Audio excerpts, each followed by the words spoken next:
When we last left April, it had been a month since the initial outbreak, and it was starting to look like she may have caught the virus. December 27th. Her fears had come true. She was starting to develop blisters, and she had a fever. Sweating profusely, she was constantly thirsty, and was having trouble with being able to keep focus. In the guide, April notes down that she feels as though she is made of pain.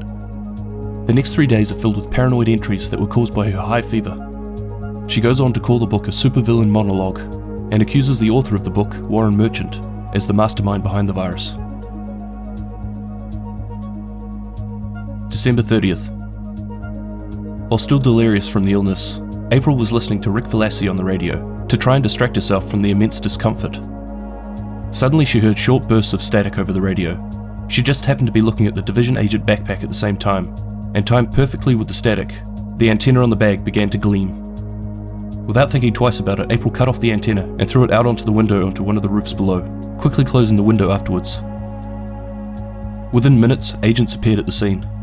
She stared down from behind a closed curtain and watched as they looked up and down at the buildings around. The next thing April knew is that she was passed out on the floor below the window. The agents were gone. Who were these agents? They had division gear, and they were supposed to be the good guys, right? But something just didn't seem right about them. But at this point it had been 3 days, and April was coming to the realization that she may have actually survived the dollar flu. As her fever clears, she comes to the conclusion that Warren created this book instead to help people. December 31st. April has beaten the dollar flu, but there are now rumours circulating that the president and half of Congress is dead. January 1st. Everything is peaceful and quiet. April decides to take advantage of this and heads over to the Chelsea Piers to do some trading for goods. She also decides to start looking for Warren Merchant. By examining the About Author page, there are several pieces that just seem out of place.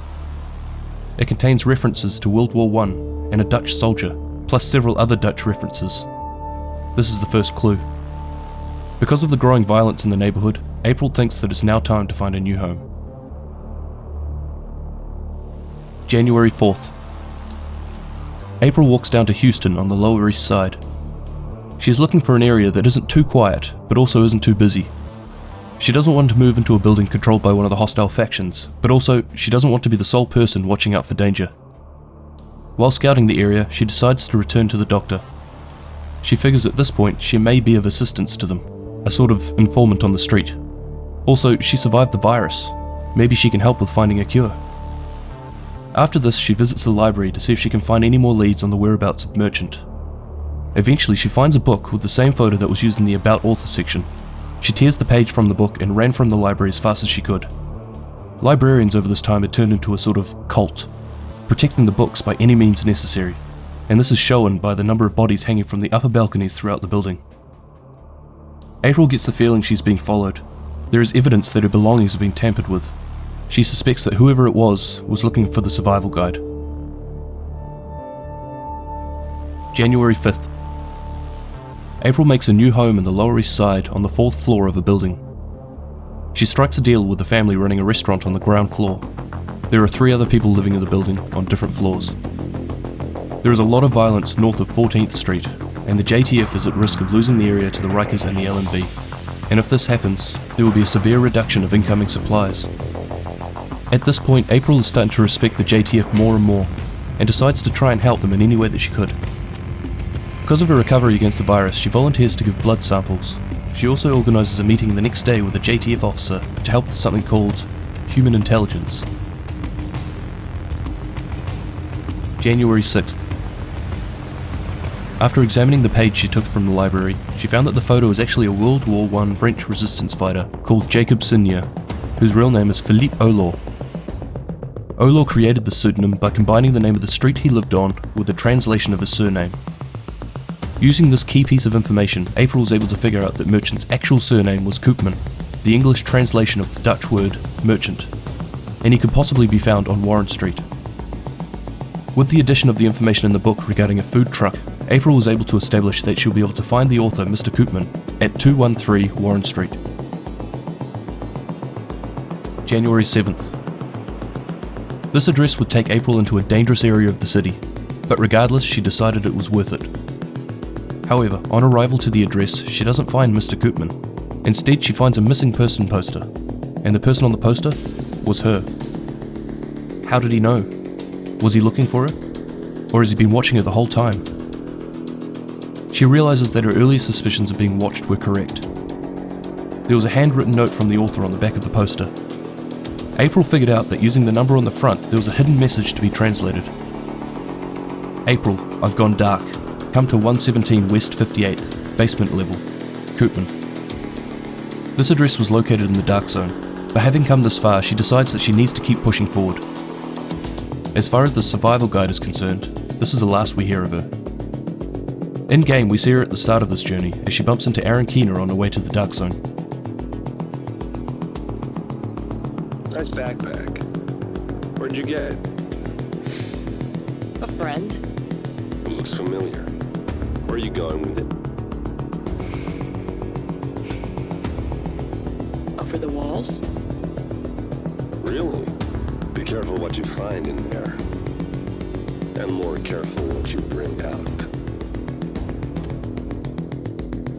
But also, through the hazard shield, we hear a conversation she had with a JTF officer at the entrance to the dark zone.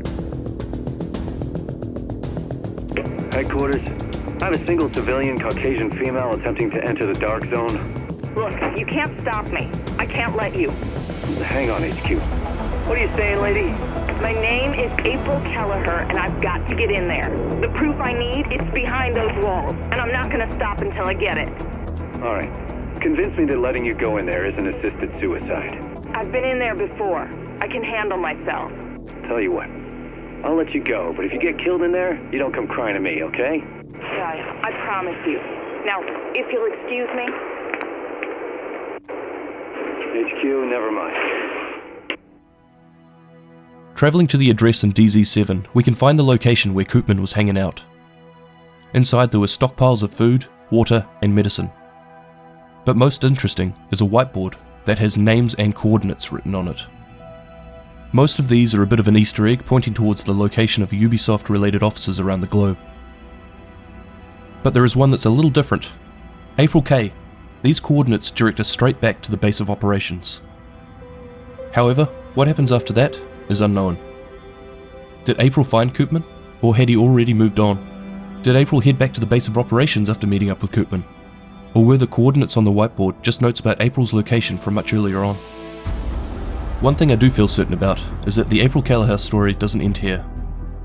Whether there's another lead within the book, in-game, or maybe in the sequel, this isn't the last time we'll hear about April Kelleher's fight to survive and find answers about her husband's death and his involvement in the Dollar Flu. As I stated in the first video of the series, a lot of this information is found in the New York Collapse book, written by Alex Irvine. If you have enjoyed this series, I highly recommend getting a hold of this book. In fact, if you have enjoyed the in-game Division story in any way, I recommend it. The more I referenced the book, the more I realised how much I've oversimplified the story.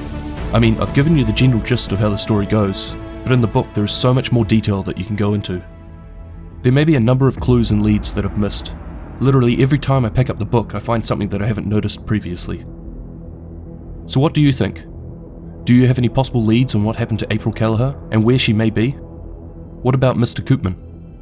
I've seen a number of interesting theories, including one from a member of our Discord community regarding an inconsistent flashing light in the corner of the base of operations, up the front by the bunk beds. Personally, I don't think we'll hear or find out any more about the story until the next books come out, or the next iteration of the game. But at the same time, I'll be the first to admit that this is a large open game and that there is a lot of room for things to pop up.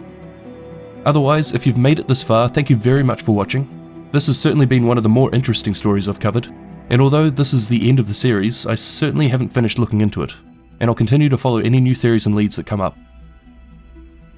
Anyway, thanks again for watching, and I'll catch you in the next one. Cheers!